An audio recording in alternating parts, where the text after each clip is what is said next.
Bonsoir à tous et bienvenue, on se retrouve aujourd'hui de nuit pour une vidéo un peu spéciale puisqu'aujourd'hui on va pas parler de SMMA ni d'e-com ou quoi que ce soit, on va parler de business physique et on va parler de montres. De montres, oui c'est bien ça, puisque je me rends chez mon ami Phil, que vous avez pu voir dans de précédentes vidéos. Phil, son métier c'est de vendre des montres de luxe, donc des Rolex, des Audemars, des Patek, etc. C'est les trois principales qui reviennent avec les Richard Mille. Donc ce sont des montres pour certaines qui valent plusieurs centaines de milliers d'euros. Et donc il m'a gentiment invité ce soir à venir chez lui pour faire un peu le point sur le stock qu'il peut avoir en ce moment. Alors s'il y a des modèles qui m'intéressent. Et il va y avoir sur la table plusieurs centaines de milliers d'euros. Et j'avais envie de partager ça avec vous, donc je vous fais une petite vidéo, je vais vous présenter un petit peu les modèles qu'il y a et on va faire le point sur la valeur de chaque montre. On va vous expliquer un petit peu à quoi elles servent, quelle est leur histoire, est-ce que ce sont des pièces rares, est-ce qu'elles sont convoitées, est-ce qu'elles prennent de la valeur au fil du temps, etc. Bref, c'est le sujet de la vidéo du jour, c'est parti.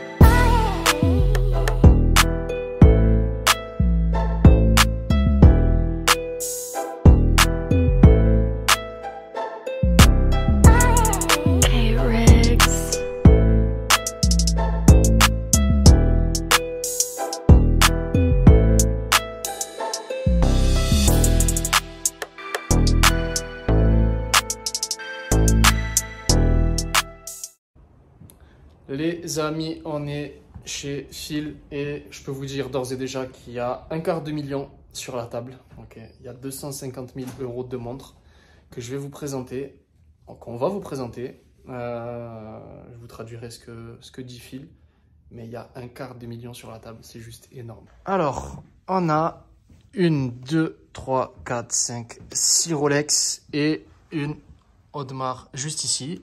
Je vais donc avec Phil vous les présenter une par une et vous dire combien est-ce qu'il y a exactement sur la table. Il y en a même une 8e qui vient de se rajouter. Voilà, une Hulk qui est magnifique. Allez, c'est parti. Ok les amis, on va démarrer la présentation de toutes ces montres. Donc on a plus de 250 000 euros de montres sur la table. On va démarrer par celle-ci. Hop, juste ici. Je vais commencer par, selon moi, les trois plus moches qu'il y a sur la table. Et après, j'irai vers des modèles un peu plus fous. Donc là, on a une Rolex assez classique sur un bracelet Oyster, ok, qui se présente de cette manière. Voilà. C'est une montre très classique dans le sens où c'est l'une des moins chères. Elle n'est pas spécialement exceptionnelle, elle n'est pas très belle.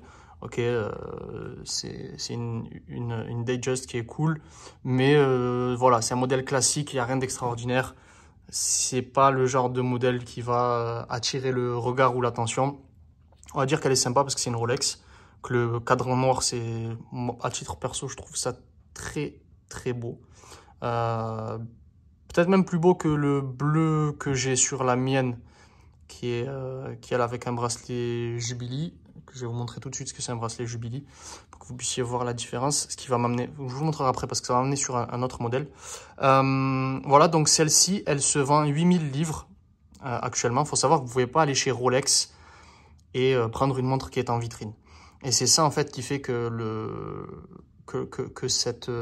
cette demande elle est si importante. C'est qu'aujourd'hui, si je vais chez Rolex, alors oui, je vais pouvoir acheter des modèles pour femmes ou des modèles pour hommes comme je vais vous montrer dans quelques secondes qui sont vraiment très moches.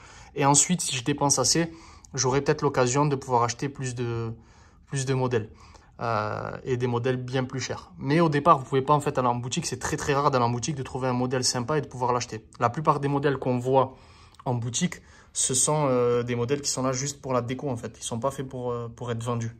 Donc là, on voit qu'il y a encore plein de boîtes. Je vais passer sur le modèle numéro 2, ok, qui est selon moi le plus moche. Alors, je vous le dis clairement, c'est celle-ci, juste ici, qui est à mon sens la plus moche de la collection que je vais vous présenter.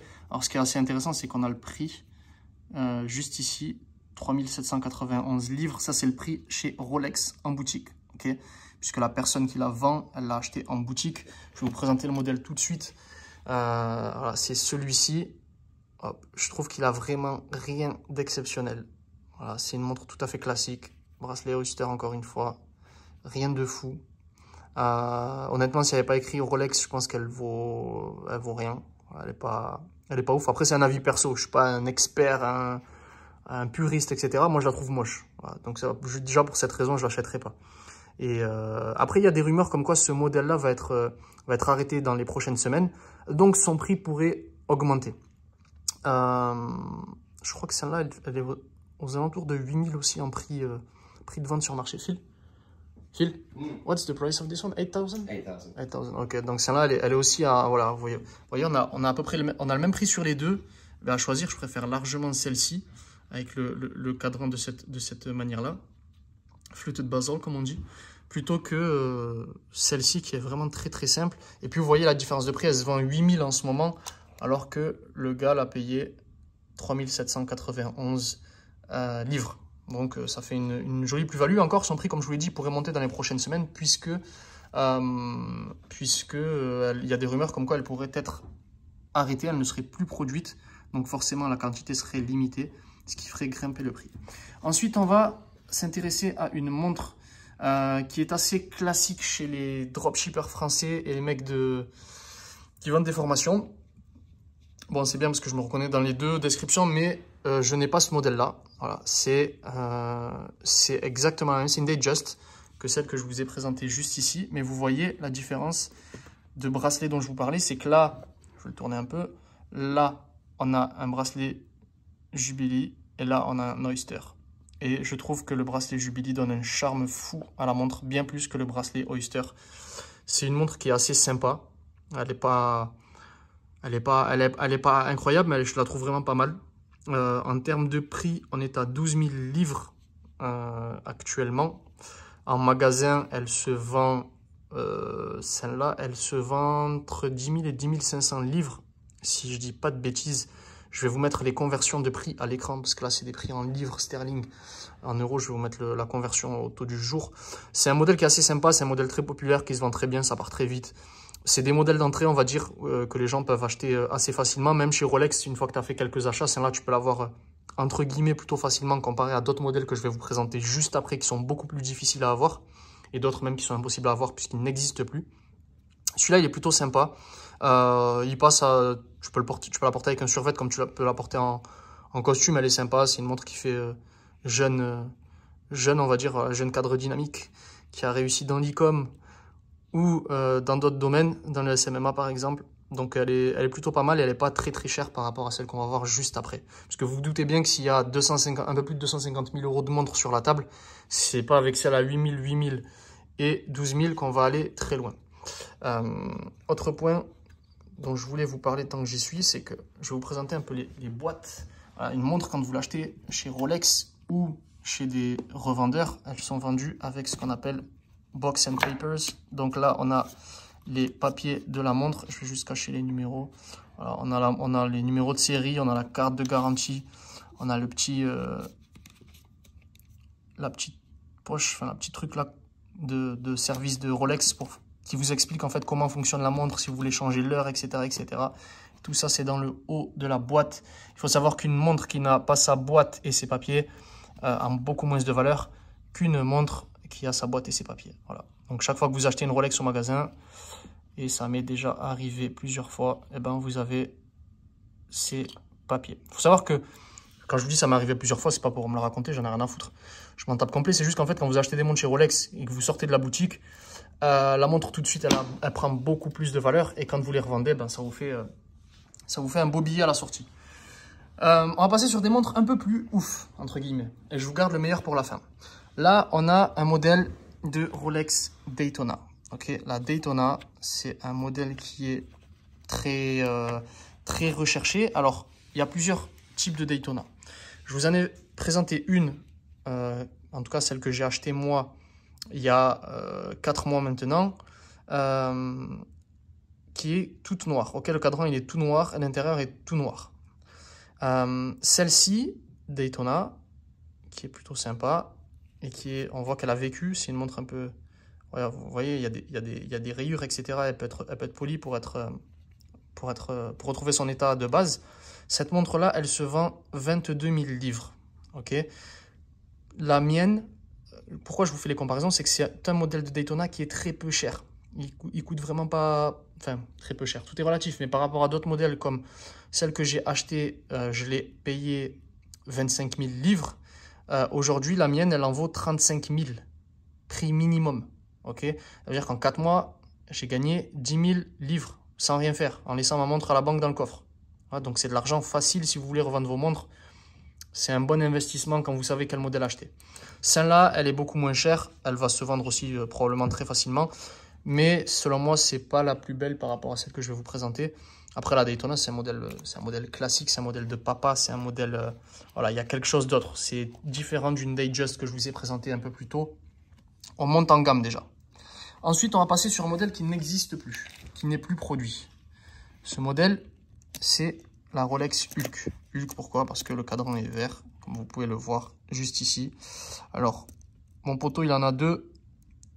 Il en a deux parce que celle-ci, c'est la sienne. Il la porte en daily. On le voit, il y a des rayures. On sent qu'elle vit. Voilà, ça se voit très bien. Elle n'est pas à vendre, c'est la sienne. Okay, il l'a achetée il y a 3 ans maintenant. C'est une année 2014. Et celle-là, c'est une 2016. La différence qu'il va y avoir, c'est que celle-là, elle va se vendre 24 000, 25 000 livres. Celle-là, elle va se vendre 22, 23. Ok. Ce modèle-là, il n'existe plus. C'est-à-dire que si je vous mets la courbe d'évolution du prix à l'écran, il fait que grimper. C'est une montre qui prend de la valeur tous les mois. Tout simplement parce qu'elle n'existe plus. Vous ne pouvez plus aller chez Rolex. Même si vous êtes un client privilégié, ce que vous voulez, vous ne la trouverez pas. Elle ne se vend plus. Donc le seul moyen de l'avoir, c'est sur le marché de seconde main, entre guillemets, des revendeurs de montres de luxe qui sont capables de vous en trouver et de vous les vendre. Mais sinon, voilà, c'est impossible. C'est une montre que je trouve très, très, très belle. Voilà, c'est une que je pourrais acheter pour investissement. Voilà, je la trouve vraiment, vraiment pas mal. Elle a son charme. Après, voilà, c'est un bracelet Oyster, comme je vous ai dit. Je suis pas fan, mais sur ce modèle-là, je trouve que ça passe crème. C'est propre, c'est simple. Le verre, il est magnifique. Bref, c'est un modèle que j'affectionne particulièrement. Le modèle suivant, c'est une montre que je vous ai déjà présentée tout simplement parce que je la possède. Alors, c'est pas la mienne, celle-là, mais j'ai exactement le même modèle avec le même bracelet Jubilee. C'est la Batgirl. Batgirl, pourquoi? Parce qu'on est sur les couleurs de Batman, le bleu et le noir. C'est le nom familier de ce modèle-là. C'est une pièce que je trouve juste magnifique. Je pourrais la porter tous les jours. Si pour des questions d'assurance, je ne vais pas les laisser à la banque, clairement, ça serait ma daily parce que je la trouve sublime. Je trouve qu'elle a un charme fou. L'avoir au poignet, c'est un bonheur. Elle est juste parfaite. Et c'est une montre, encore une fois, qui prend énormément de valeur au fil des mois. Je vais vous faire un exemple tout simple. Vous voyez, il y a le prix d'achat de chez Rolex. 7 750 livres. Si vous arrivez à l'avoir en magasin, c'est une affaire de malade. Tout simplement parce qu'aujourd'hui, celle-ci, sur le marché, elle se vend 18 500 livres. Ok, tu sors de chez Rolex, tu prends 11 000 euros de bénéfice, 11 000 livres, pardon, pire, 11 000 livres de bénéfice, juste parce que tu as pu l'acheter en magasin. Voilà. Donc, c'est ça aussi qui est intéressant avec les montres, c'est que quand tu as un petit réseau chez Rolex, que tu as dépensé un peu d'argent et que tu arrives à avoir des montres, bah, celle-ci, tu la payes 7 750, tu ressors, tu peux la revendre 18 500, 19 000 peut-être 19 500 si elle n'est pas portée, qu'il y a encore les stickers dessus et tout. Bref, c'est une affaire très très très intéressante et c'est l'un de mes modèles préférés, je trouve juste magnifique. Donc là, vous voyez, je vous ai présenté 6 modèles différents de Rolex, ce qui est vraiment pas mal, c'est sympa, c'est Rolex, c'est sympathique. Là, je vais vous présenter quelque chose de beaucoup plus exceptionnel, tout simplement parce qu'on va passer sur du Audemars Piguet et je ne vais pas vous présenter n'importe quel Audemars, je vais vous présenter des modèles qui coûtent un bras, si je puis dire. Okay, donc déjà, première différence, Rolex Audemars, vous regardez la boîte, je vais vous montrer un peu voilà, Audemars, on est sur un niveau, une qualité de finition qui n'a strictement rien à voir. Ce bois-là, il est sublime. À l'intérieur, on a ce petit truc Audemars là, c'est sur du cuir. Tout ça, c'est du cuir que vous avez. La montre, elle est sur du cuir aussi. Bref, la boîte, ici, c'est pas du tout du cuir chez Rolex. On est sur quelque chose de différent. La boîte en elle-même, elle est sympa, elle est jolie, elle est reconnaissable très facilement. Mais voilà, Audemars, c'est la classe. C'est juste magnifique. Voilà. Et je vais vous présenter deux modèles. Le premier modèle, voilà, c'est celui-là. Donc, c'est un modèle 15400 qui se vend. Alors, celle-là, les deux en euros, vous allez en avoir pour à peu près 60 000 euros chacune, voire un peu plus, selon où vous les achetez. Donc, juste là, il y a pour plus de 120 000 euros de montre. Okay. Cette montre-là, elle est très simple. Hein. Vous voyez, elle n'a rien d'exceptionnel en apparence, mais elle est exceptionnelle. Je vais vous montrer un petit peu. Je vous ai montré chez Rolex, on ne voit rien en fait. Quand tu tournes la montre, tu vois rien. Chez Audemars, là, tu as le mécanisme apparent. C'est juste magnifique. Hop, voilà. Là, on le voit avec le focus. Voilà, la Royal Oak, elle est magnifique. C'est une pièce de malade. Ok. C'est une montre que tu peux acheter pour investissement. Pour vous donner un ordre d'idée, mon pote, il a acheté celle-là. Phil, il a acheté celle-là il y a 3 ans. Il l'a payé 15 000 livres. Aujourd'hui, elle vaut 55 000 livres. En 3 ans, elle a pris 40 000 livres. Okay, c'est un truc de fou. Il a fait un investissement de malade. Elle n'est même pas à vendre, la sienne. Lui, il compte la garder puisqu'il pense qu'elle va encore prendre en valeur. Et par contre, il y a celle-ci qui est à vendre en noir. Alors, moi, je la trouve juste exceptionnelle en noir. Elle est incroyable. Je la trouve beaucoup plus belle que la blanche. C'est exactement le même modèle, mais en noir. Et le noir est plus populaire, donc celui-ci est plus cher. Donc là, tu peux avoir, ça peut coûter 2, 3, 4 000 livres de plus selon l'acheteur que tu vas trouver. Mais bref, elle est juste magnifique. Au niveau du bracelet, c'est différent de Rolex. Je vais vous faire une comparaison entre un bracelet de Audemars qui se présente de cette manière, avec le AP juste ici, magnifique, le fermoir, et le bracelet de la Rolex. C'est deux mondes différents, c'est deux écoles différentes. Celle-là, c'est quand même une montre d'exception. C'est une montre qui inspire. Voilà, tu portes ça, tu as la classe. Vraiment, je la trouve sublime. Puis Audemars, c'est quand même un cran au-dessus de Rolex. On va pas se mentir. Après, il y a Audemars qui vient juste de dépasser Patek Philippe en vente. Je vais vous mettre les chiffres là à l'écran. C'est pas pour rien et je pense que le prix de ces montres là va continuer de grimper. En plus c'est l'anniversaire des 50 ans de la Royal Oak si je dis pas de bêtises, donc c'est juste magnifique. Elle va se vendre à partir dans les prochaines heures. Je crois même, il m'a dit tout à l'heure qu'il avait un acheteur qui devait rencontrer cet après-midi là, donc je pense que celle-ci elle va partir cet après-midi pour à peu près 60 000 euros. Voilà.